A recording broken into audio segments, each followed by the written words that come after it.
It's time for Declare Your Independence with Ernest Hancock.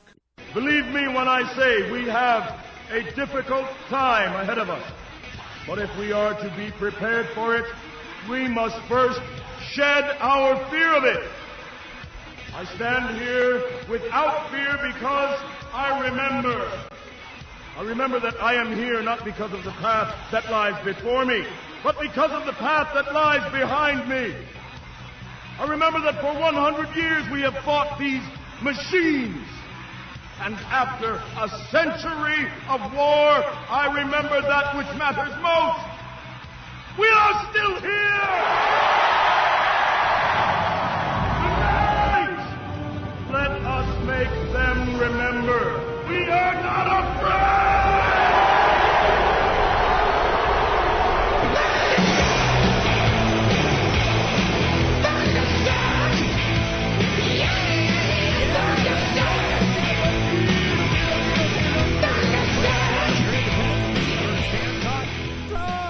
Sonoran Desert. We got Dr. Hooker on. This is Dr. Brian Hooker. I'll tell you, this is a treat. You know, it's been a long time. We've made use of a lot of his discoveries and his impact on the vaccine education movement. This was, we did a vaccine education summit just like 10 days after I first interviewed Dr. Judy Mikovits. I go, this is it. This is where I can see where this is going. So in 2016, we did our first vaccine education summit. We had a lot of the, head scientists and everybody that common knowledge now were a-coming. Then we had, again, a few years later, we did it in September of 2019. And that was, interesting. It became clear what was coming if you're paying attention. They'll tell you what they're going to do. They'll prep what they're going to do, and then they do it. And then what do? The evidence is so overwhelming, but it's so hidden. Lobbyists, legislators, corruption. It's just been, and to the tune of death, widespread death and damage to children. All this, when we started having children in the mid-late 80s, we go to church, and all of a sudden they're increasing big wings, a large mega church, but then they'd have extra classrooms for disabled babies and children and so on. It started, and SIDS was a thing. Everybody's going, this is Abby normal, I can tell you that, okay? So it was clear that there was a financial incentive, and when people do bad things, they know it's bad. That makes them bad. It's like, that's bad equals evil. They go, oh, no, you can't have evil. That's subjective. What's evil? Well, Dr. Brian Hooker, the story that really launched him in my mind was he came across information from a CDC scientist that saved documents from the barrel burning of them. He called them, and he's I got to get it off my conscience. I don't want my front seat in hell, and and had a couple of drinks or something, and he just unloaded on Dr. Hooker, and he recorded it. And that was the beginning. But let's go even before that. Why did Dr. Hooker care? What happened to him? What was in his life? And, and he's got skills. He's a professional. I'm going to have him tell you everything, and then I got a bunch of questions. All right, Dr. Hooker. Share, man. Tell us what's up. Okay. Well, thank you so much, Ernest. It's really an honor to be on your show. And I really got involved in this because of my own son's vaccine injury. My son, Stephen, was born in 1998. And, I did not know anything bad about vaccines at that particular point in time. It was very difficult to find any type of information except for follow the schedule, it's safe and effective, and all the, mantras that you hear over and over again. And so we vaccinated my son on time. When he turned 15 months, we took him for his well baby checkup. He was actually sick that day, had an active ear infection.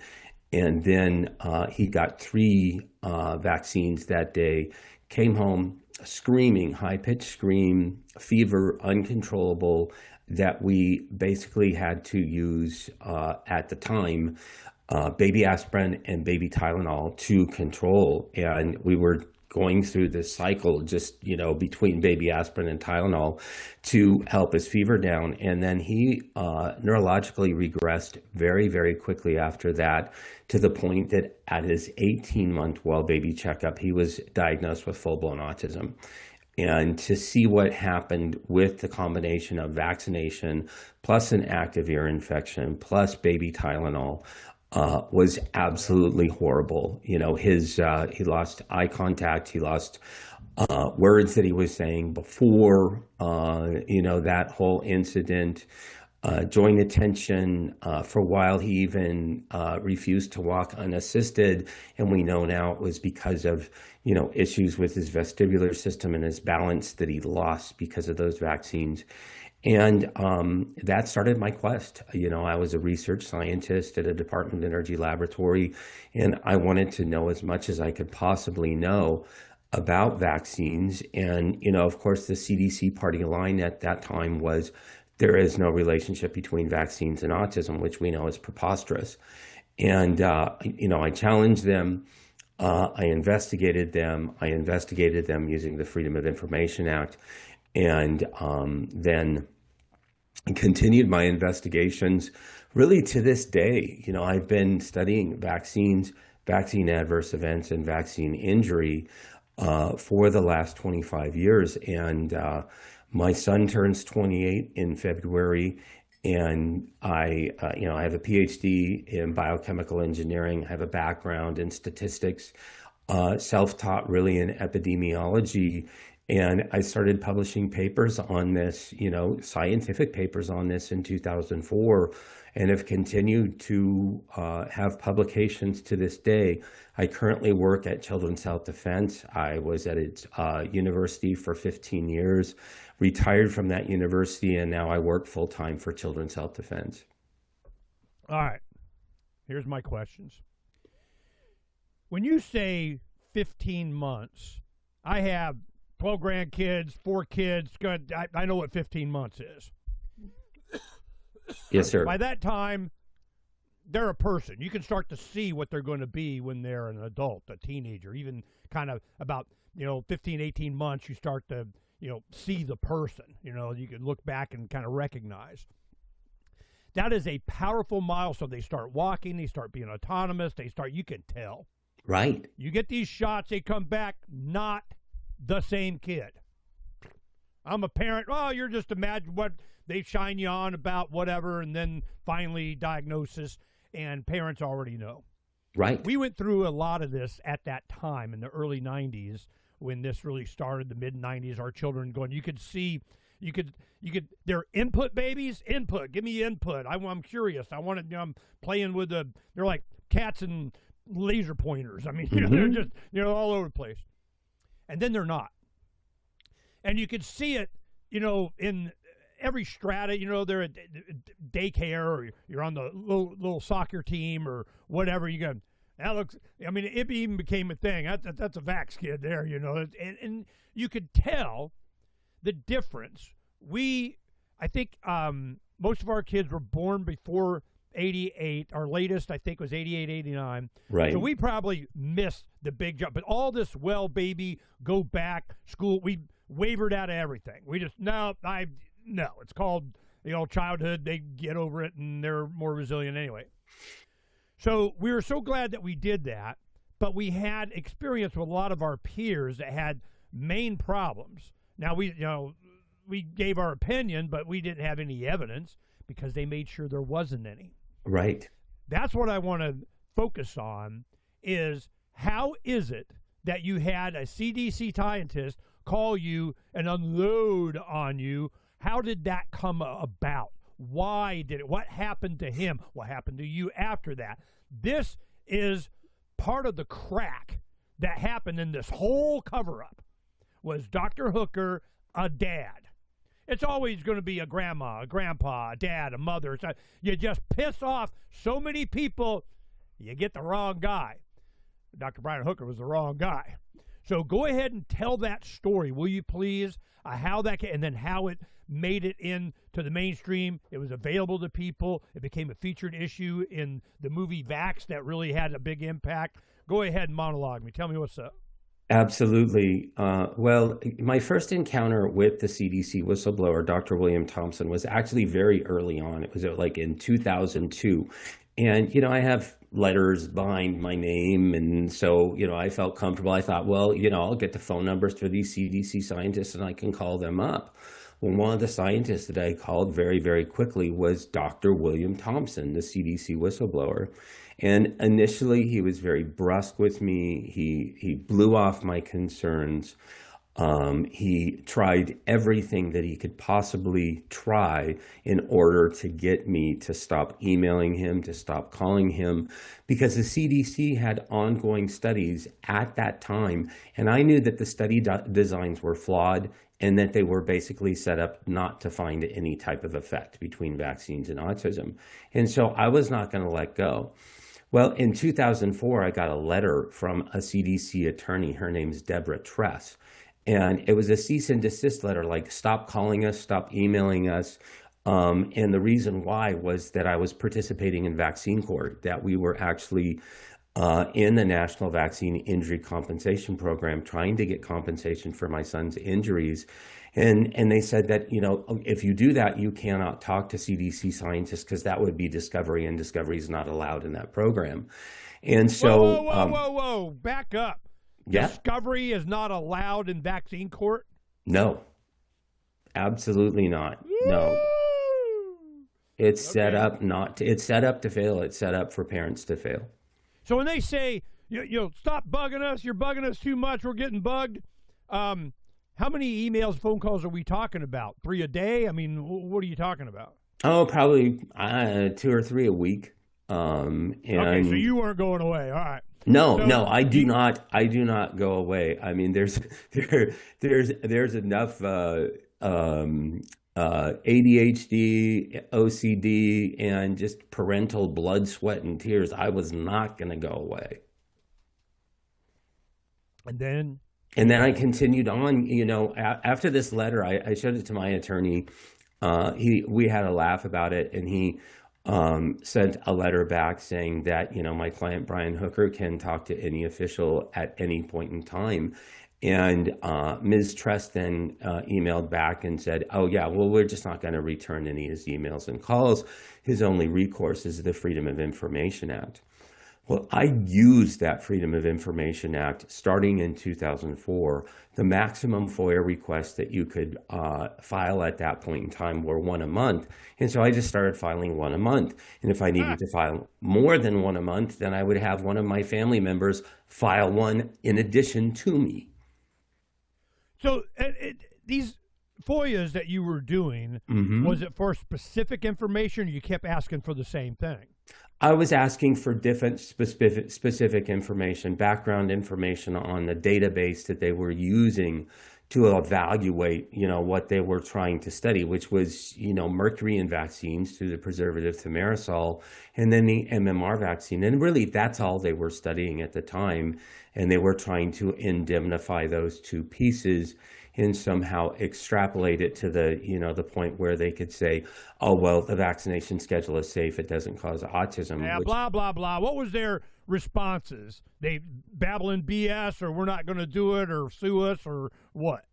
Well, there was somebody in the FOIA office that had a conscience. So I started to get information in the background, of how they were hiding, how they were lying. And lo and behold, I continued to do this. Ernest, I do this to this day. I still submit a FOIA request almost once a month now to the CDC to get this background information, because they have been serial liars, serial fraudsters for so many years that I wanted to get, the emails, the correspondences, the background information that showed where they were lying and hiding. So as I did this, then one day I decided, I started to put 2 and 2 together on why they cut off communications with me in the first place. And I FOIA'd my son's name. I said, I want all email correspondences where you're bouncing around my son's name. Yeah. And lo and behold, here pops up William Thompson trying to find out if my son's in vaccine court in 2000, and then I got these emails in 2013. I was pissed off, and I started emailing Thompson directly and saying, how could you do this? How could you use my son against me? And somehow it got to his conscience. And in November of 2013, then he reached out to me Okay, via now phone. let's stop right there for a second. Yes, I want sir. to spend extra time on that, but I do want the audience to understand what the hell is vaccine court.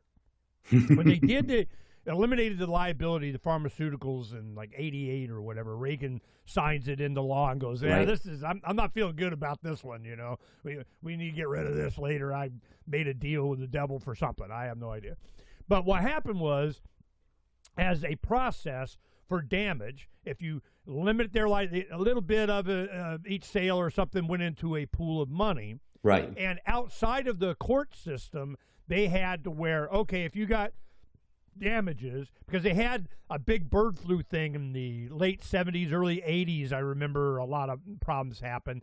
Pharma goes, well, we're not going to make any vaccines. If you don't give us limited, we'll get sued out of existence. So good. I mean, but so they made Big Pharma, which is one of the biggest, if not the biggest, lobbying money dump into Congress and states, and it's amazing. Right. What they did is they created a fund that you can go, and this is where Dr. Judy Mikovits spent a lot of her time. We interviewed her every week for years, from 16 to well into 20, Right. just to keep her alive. Oh, Man, they were dropping like flies, man, all over naturopaths. It was amazing. Even CDC said, this flu thing doesn't really dead. I mean, it's amazing. So what I wanted to understand was that vaccine court was just a steam valve. Oh, we're going to hear your case, shine you on and do never and always, and you're not going to get any. Right. But it documented a lot of stuff. And then when they make a settlement, it's a non-disclosure thing. You're not allowed to talk. It's sealed this and that. It is a scam. It is. You went through that. I Now, did. As you go through that and you're doing all your freedom of information stuff, finally, at some point, you had an emotional impact on one of the scientists, and this is the guy that's calling you in the middle of all this. So what did he share with you? Why? What was its ramifications?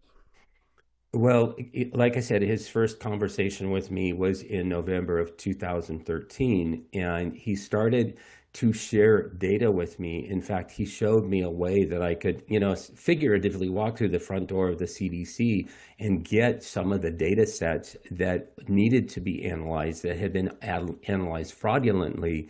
And, he wanted me to redo the analysis. So I did. He said, start with the MMR vaccine. I was like, okay, I'm not really sure why, but I will start with the MMR vaccine. And the first thing that I found in January of 2014 was an effect that where African-American males, if they got the MMR on time, that's somewhere between 12 and 15 months of age, then they were 3.5 times more likely to get an autism diagnosis than if they merely waited until they were about 3 years of age to get that first MMR. That jumped off the page to me. It was a strong, statistically significant effect for an underserved group. And I called Thompson and I said, let's talk about this. And the first thing that he says to me is, oh, you found it. And I said, yeah, I found it. You tell me what I found.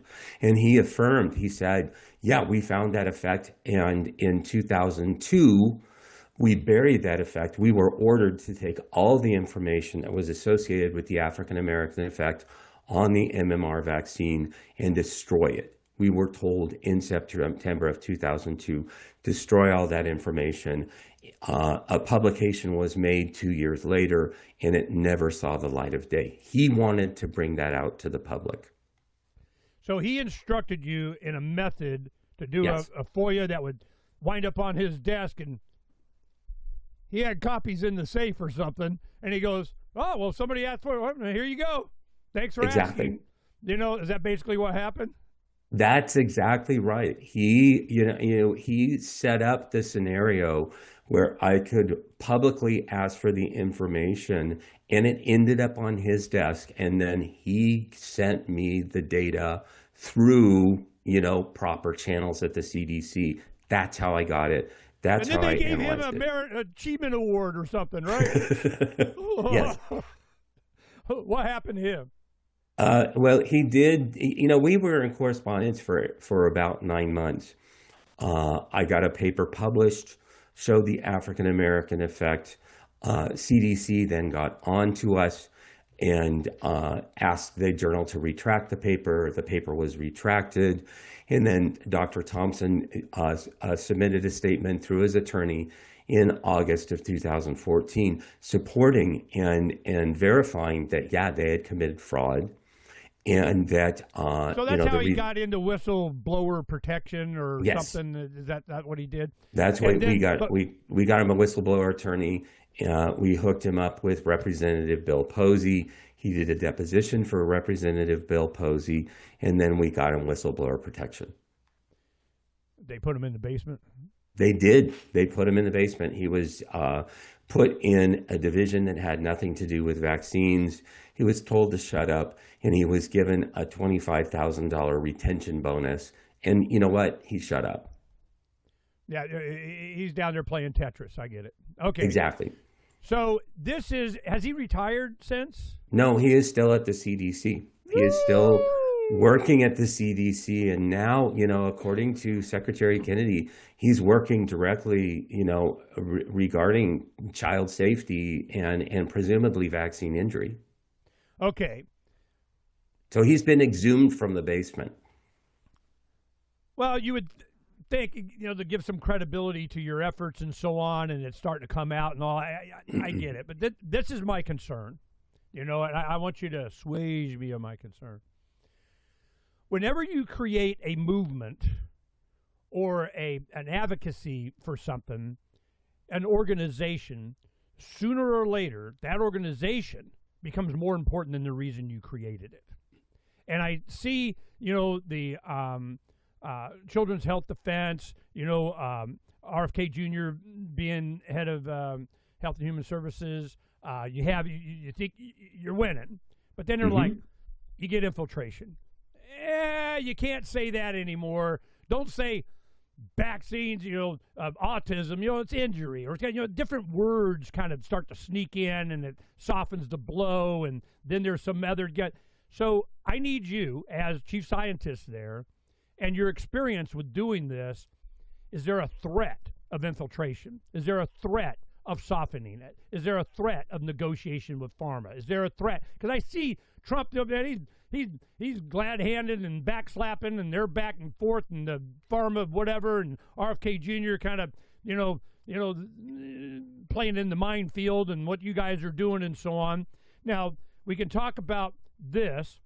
What you guys have done is you have a, let me pull it up here so people can see it, refuting the COVID narrative with the COVID index. Right. So before we get to that, though, yes, sir, I want you to answer that question. Is there infiltration? They're trying. I guarantee that. I'm wondering how much influence negotiations have in what your mission is. There is always the threat of infiltration. There's always the threat that the message will be softened, and that somehow that these children will be left behind, and it will just be some type of blip in history that is covered up.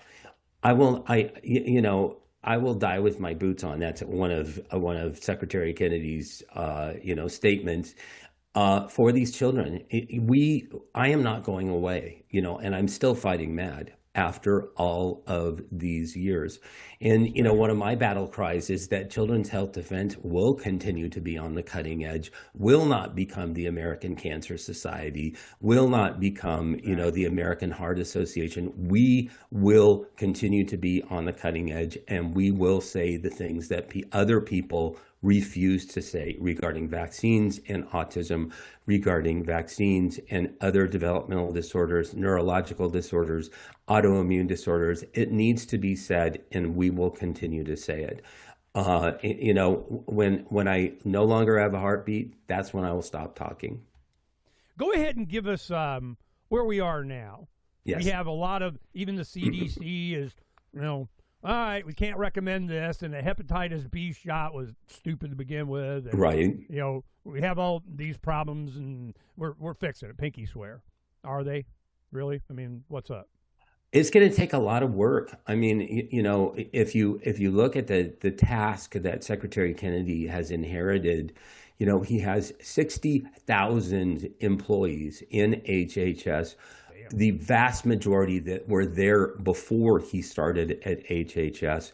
And so, to turn the Titanic around is going to take a lot of work. The steps that yes. Go ahead. Has there been there kind of high end purge, and they got to get down into the nitty gritty? Because a lot of the funding for FDA and CDC comes from the industry. I mean, a lot of the reason it's so corrupt. Is it still? The corruption still needs to be rewound. We need to get rid of what's called the fast track program at FDA, where pharmaceutical industry can write big checks in order to move ahead in line for FDA approval for products.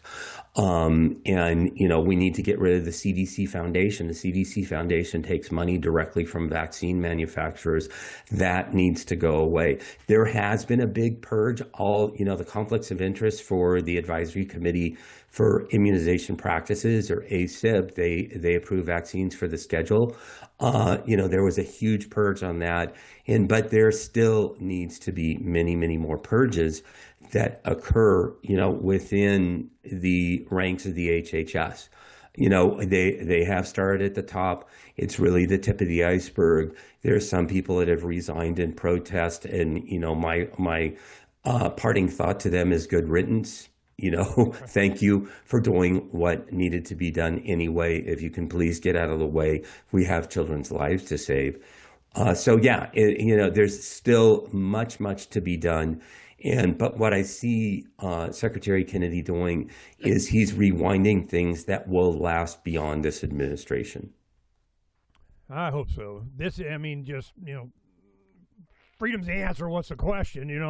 Access to information certainly up there. I'm concerned that there's so much money being thrown at this whole thing. Yes, that sir. There is success on their part is what? They're keeping this up. I mean, it's COVID again. I mean, you can't watch a video on without them, with people doing it around in fields and so on. And you need this vaccine, you need this medicine, you need this pharma, you need, and this program brought to you by Pfizer kind of crap. Right. And then Trump kind of, buddies up and go, oh yeah, we're going to, in exchange for them making, other medicines cheaper, and everybody's got to be able to afford Ozempic. Yeah, that's a ticket. It seems so muddled. What is it that Trump's doing? And then you see a lot of times RFK Jr. will be standing behind him, kind of just biting his lip or whatever, and he'll come up and say him what. Is he playing the long game? Is there something going on? Does he have to compromise a little bit? Is there, what's happening behind the scenes? I know you know, Doctor. Come on, share, man. Well, there's always compromise that has to happen. And, it's really unfortunate. The thing that I get to do, which I really enjoy, is I get to stay on the outside and be able to, not dilute the message, not make a compromise, and continue to push very, very hard on these particular issues. Yeah, the vaccine schedule changed. It needs to change more. It absolutely needs to change more.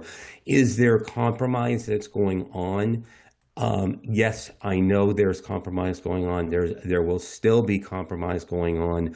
But I think that, Secretary Kennedy is really looking at the end game and looking at what he can accomplish under the auspices of the Trump administration, realistically. And I know him, and I worked with him as not Secretary Kennedy for 10 years. And I know that he will not give up, regardless of whether he's on the inside or on the outside. He's going to continue to push for these changes and push for, an end to the chronic disease epidemic in children. My thing is that who are they? There are those who just want to be left alone. Those won't leave them alone. I mean, that's how, I can tell. They won't leave me alone. They're doing bad things. They know it's bad because they're bad, and freaking that's evil. So it's very simple for me to have a compromise on children's lives. Man, it doesn't set well with me. I'm burn it down. Close the whole damn thing. See what I need. The WHO. I need the WHO. CDC is just a franchise of the WHO. I mean, I'm just. It's so bad. There's, well, you don't want to throw the baby out with the bathwater. I do if it's Rosemary's Baby. I can tell you that. Right. So this is for the future, and we are experiencing the loss.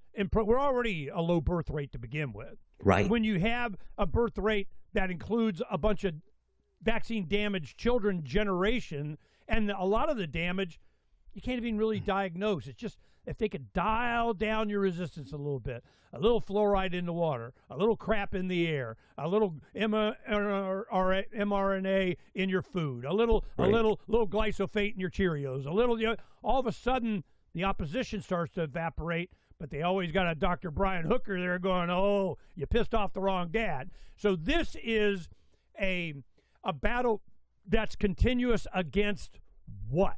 What are we up against? It seems like it's just sociopathic behavior for profit. They don't care because they can't care. Their brain doesn't work. It's like you're in government. My experience is you're saturated with the shiny badge wearers. You created a shiny badge.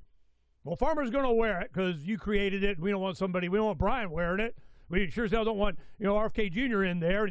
It's amazing that we've got as far as we have, but it always comes down to people. It comes down to people like you.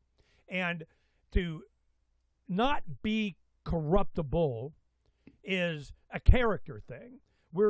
It's good versus evil. You say evil. I go, bad.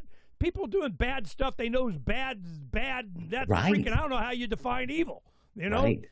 So I want you to talk to that. The people that you've integrated with in Congress, the bureaucrats, the government and so on. Is that a common trait? They just don't care. They can't. Talk about that, will you please? So many of them don't care, and so many of them are really tied to the corporate dollar. And that is so difficult to rail against. When I go to Capitol Hill and I'm talking to representatives and I'm talking to senators and I'm talking to their staffers, for me showing up at some type of congressional office, that congressional office already has 3 pharmaceutical lobbyists that are assigned to that office. As soon as I leave, they can show up and they can say, well, Brian Hooker's wrong. And, therefore we can write big fat checks to you that, are not going to come from me ever. I'm sorry, I'm just not that guy. But so it's pervasive. For every single congressional representative or senator, there are 3 pharmaceutical lobbyists, 1,600 pharmaceutical lobbyists full-time assigned to Capitol Hill with hundreds of millions of dollars that they can put in their soft money coffers.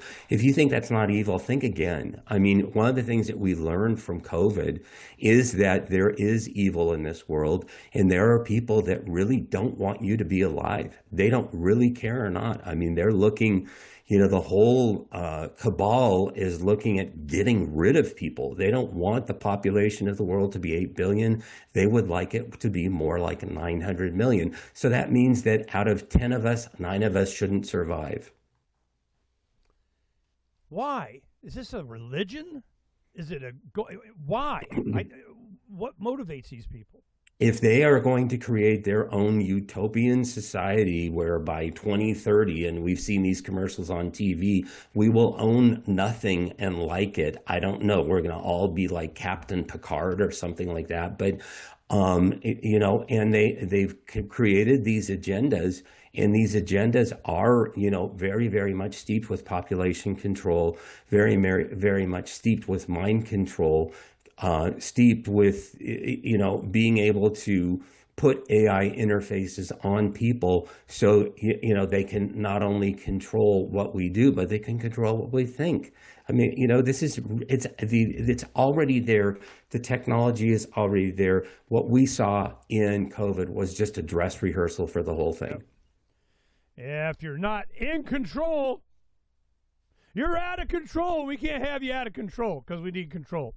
And so then you see this mechanism. Then you have to come across, like digital currencies, what you have to buy, you can't buy. It's kind of your money. You can't have it now. I mean, all this, that, you're a super conspiracist, but they're always right. Over time, it's like you're batting 1,000. I'm going, holy crap, at some point, why is it called it's so bad. I'm looking at the states.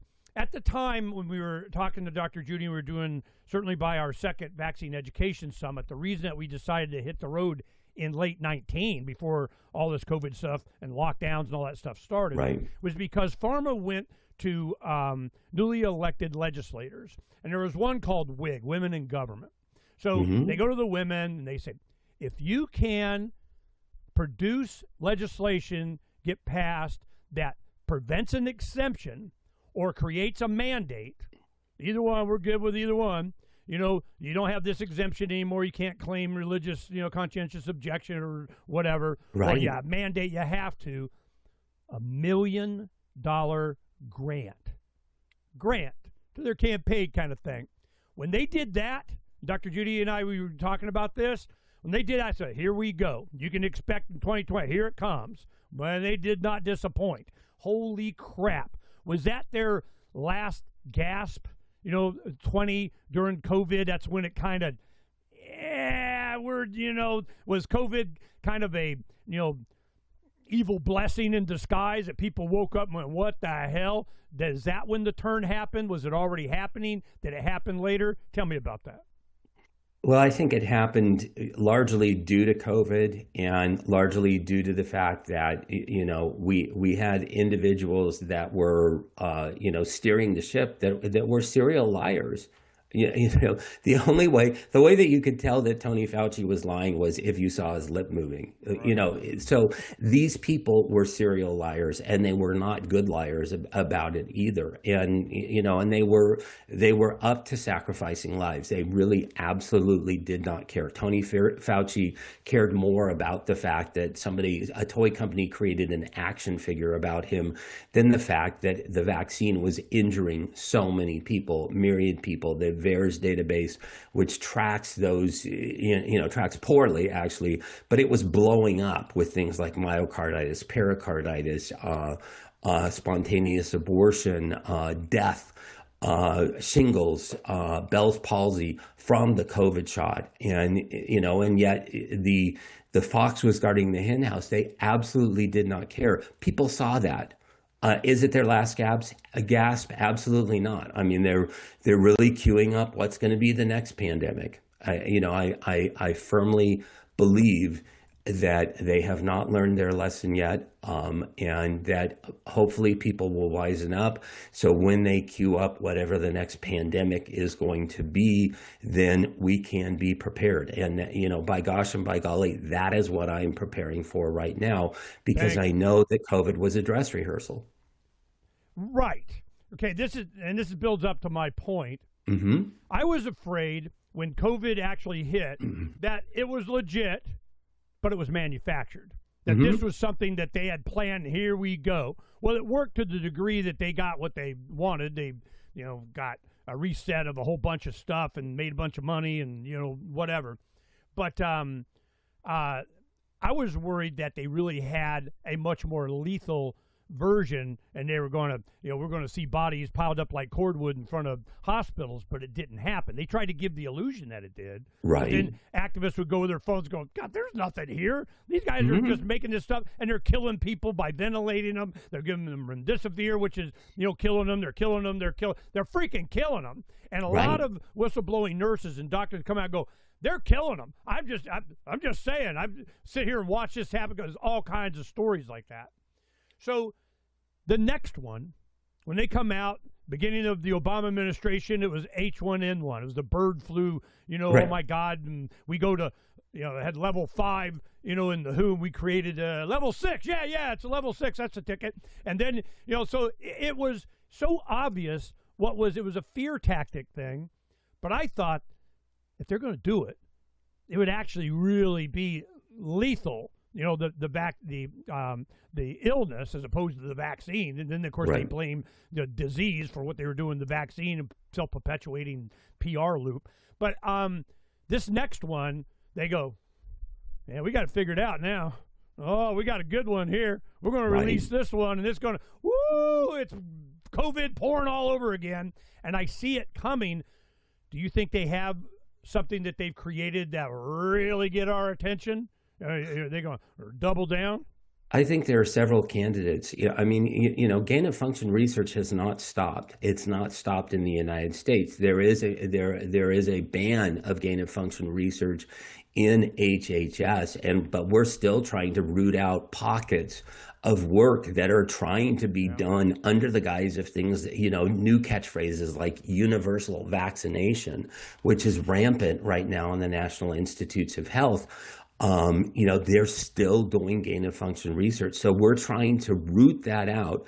But yeah, I think there are multiple candidates. If you look at H5N1 right now, avian influenza, they're trying to weaponize that. There are multiple labs in the United States and throughout the world that are trying to weaponize H5N1 so it becomes aerosol transferable between humans. They are trying to do that. The recipe has already been published to do that. All we need is a lab to be able to genetically modify that, and then absolutely it's done. They're also looking at enteroviruses that would be paralytic for children, because that, you talk about fear porn. Oh my goodness, my kid's going to get some variant that looks like polio that's going to cause them to be permanently paralyzed.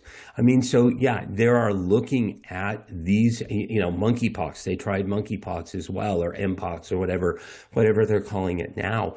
But yeah, there are candidates that are being queued up right now. There's gain of function research that is, going rampant and uncontrolled, not only within the United States, but throughout the world. Well, they wouldn't release a pandemic on us to benefit them, because that would be wrong. They wouldn't do that. That'd be wrong. These people care about being wrong, do they? A little bit? No, absolutely. They do not care about being wrong. You're looking at profiteers. You're looking at individuals that are out for their own personal gain, these megalomaniacs. You look at the net worth of Anthony Fauci prior to the pandemic, it was $5 million. The net worth of Anthony Fauci after the pandemic was $14 million. So you know what? If you want to more than double your income in 5 years, let's have a pandemic. Is it that simple? Put people in those positions of power. There has to be a Dr. Evil club or something. Oh yeah, absolutely. There's a Dr. Evil club. You look at all these individuals in their corporate jets, talking about climate change and climate control, and descending on Davos, for the next edition of the World Economic Forum, or the next edition of whatever Bill Gates has got queued up, in terms of the pandemic. Some of the statements that he made during COVID were so absolutely chilling.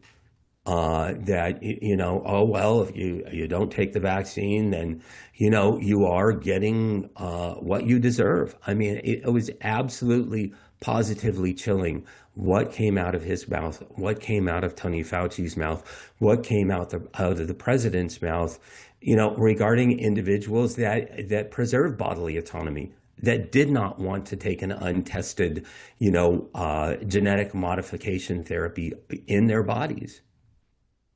Tell us about this COVID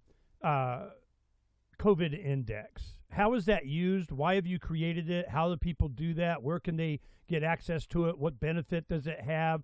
Give me the elevator on this. Tell me what's up.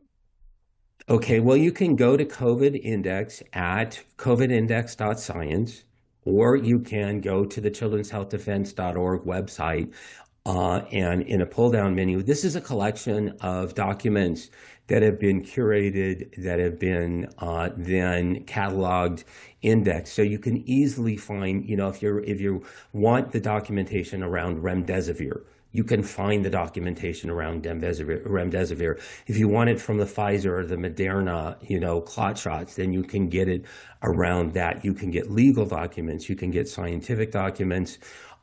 Everything, the copyright laws have been, we made sure that we've crossed our T's and dotted our I's. So in this particular index, and it is searchable, it is available for the public, and it is also a living repository. So there's more documents that are being added all the time because more things are coming out about the COVID era and the dangers of the COVID-19 shot, the dangers of the countermeasures that they tried to push on us.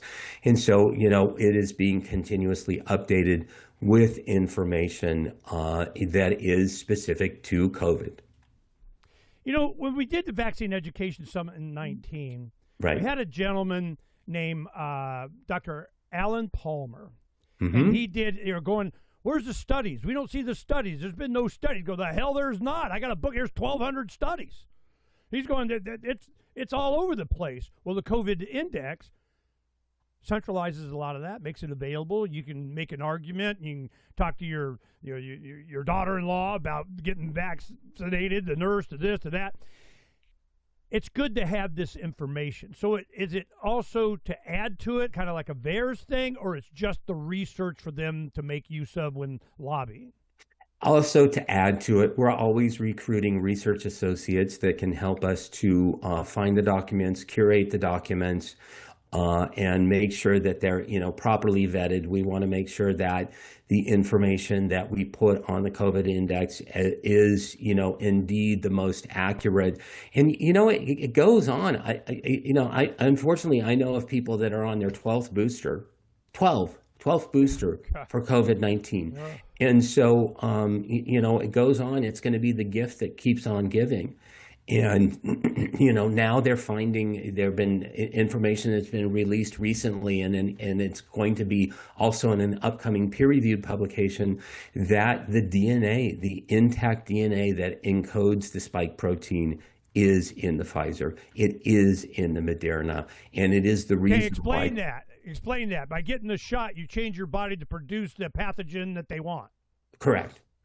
The way that it was purported was that you were just going to get the messenger RNA. The messenger RNA is transient. It would stay in your body for a short period of time and then be eliminated.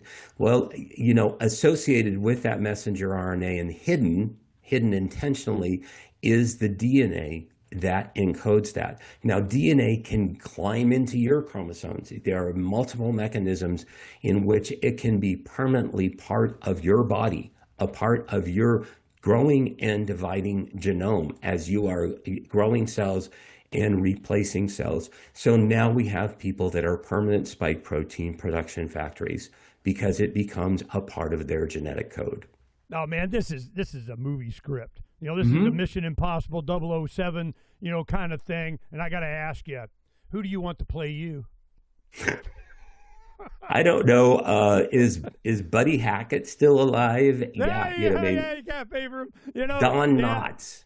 Yes. Okay. Yeah. We're demonstrating our age here, but this is going to be. But it's always late. It's always after. It's always the heroes after the millions of deaths. It's always after the war. It's always after, and that's what I'm seeing here. Pharma, hospitals, they all are conglomerate, own each other and get their feed from government money of Meta, whatever the hell, and they need customers. So if they can delay this abandonment of vaccines, total abandonment, probably better off. Just ask the Amish. But you do this, and they're looking to extend it as long as daily, hourly possible, because they're creating customers for the future. Mm-hmm. They're creating patients. They're creating drain. They're creating the transfer of generational wealth. Yeah, but you're going to spend it all to be alive, and then it's ours. Woohoo! Right. And it takes bad people for this. And humanity is we're tolerant. We're adaptable. We think the best. And it wasn't until COVID that, a lot of us libertarian, anarchists, narco-capitalists, voluntarists, active, Ron Pauler people looking for the truth, that it was the only thing that was keeping the discussion alive. Mm-hmm. And they just want to extend it as long as they can so they can suck you dry. And where's all the money? The middle class of America. Right. The middle class was like elite and everywhere else. So what happens? Why did you go rob them and steal from them? Because that's where the money was, dummy. So here we go. It's a money. Follow the money. So the people that are involved, they always are attracted to government power, authority, the shiny badge, the lab coat, the stethoscope around their neck. I am the science, Dr. Fauci crap. And right. I'm really glad that, I talked to Rand Paul about this before, a year or two ago. And right. I said, of all the stuff you do, I don't care. You keep on Fauci. You do that. Your time on this earth is good, man. You go get some. Are they getting them? Is it going to happen? What do you think? I do think it's going to happen. I think that there's enough information that has been laid out to basically show what they knew, when they knew it. The people like Fauci that were pulling the trigger regarding, the proximal origins of the COVID-19 virus, and we're trying to peddle that it, came from a wet market in Wuhan, the actual city where they were genetically modifying coronavirus. I think that they've connected the dots. They need to be able to bring him to justice. They need to bring to justice the Peter Daszaks, the Ralph Barracks of the world, the Francis Collins of the world, that were, really pulling the strings behind this. Deborah Birx, and then names continue. We need to have Nuremberg to, God bless Rand Paul, God bless Senator Ron Johnson for what they're doing, to uncover what happened during the COVID era. My own research group discovered the fact that they knew that the vaccine was causing myocarditis, literally 1 month after the vaccine came out. It should have been pulled. Well, it should have never made the light of day, but there were enough myocarditis cases. There were 23 myocarditis cases that had been already reported just in the military. By January 2021, they should have pulled it right then. That was enough to pull the swine flu shot in 1976. Why not now? Yeah. Corruption, bad guys, evil, horns, all horns everywhere. They're the pointy tail, pointy teeth, pointy horn people. I don't know how else to describe it. I know you got to go, but I wanted to make sure our audience had an opportunity to understand that the battle continues and will for like ever. And right. What do you see building up? What's your big opposition? Is it just pharma? Is it other foreign interest? Is it, political, philosophical? Who's going to win the midterms? What about 28 and all? There's so much money in Washington from pharma and the military industrial. Trump's coming. I need $1.5 trillion now. We're going to go World War III, man. We got to get some. Wow, there's a reset coming, all right. How powerful are the people? When the movie Vaxxed came out, the first one, we pimped that hard and did showings and bought gazillions. Right. We even made a bunch of bootleg copies, and they were like, good for you. All right. Dell was like, we had like 4,000 we did at our first vaccine education summit in 2016. We had a table just piled with DVDs that we made. And they were like, well, that's like kind of a copyright of that. Yeah, sue me. I don't care, So we put that on cars in maternity ward parking lots. Oh my goodness. Oh no, we were butt heads, man. That's great. Man, don't mess with an activist. That's just the way it is. No, this is what we need. We need the people. The people can, sometimes it feels like you're wagging the dog. It seems like you're the tail wagging the dog. But we need everybody to stand up, absolutely, and vote with their feet, to not comply. When they pull this crap again, which they will, we cannot comply. We need people in red states, blue states, doesn't matter what state you live in, to basically sit this thing out and say, no, I'm not going to do this. I'm not going to mask up. I'm not going to take your stupid shot. I'm not going to look for the government standard of care that's basically designed to kill me. Right. One of the things that's so encouraging to me, Ernest, is the health of the unvaccinated. We have cohorts of children we're following that have never seen a vaccine. They're very, very healthy. They're healthy beyond what we see as normal right now, way, way beyond that. Way. And so we need people to stop the madness, start voting with their feet. And if the people do that, if we come together and we do that in a way that we've never done that before, we will win. Before you go, I want to make this observation, get your comment.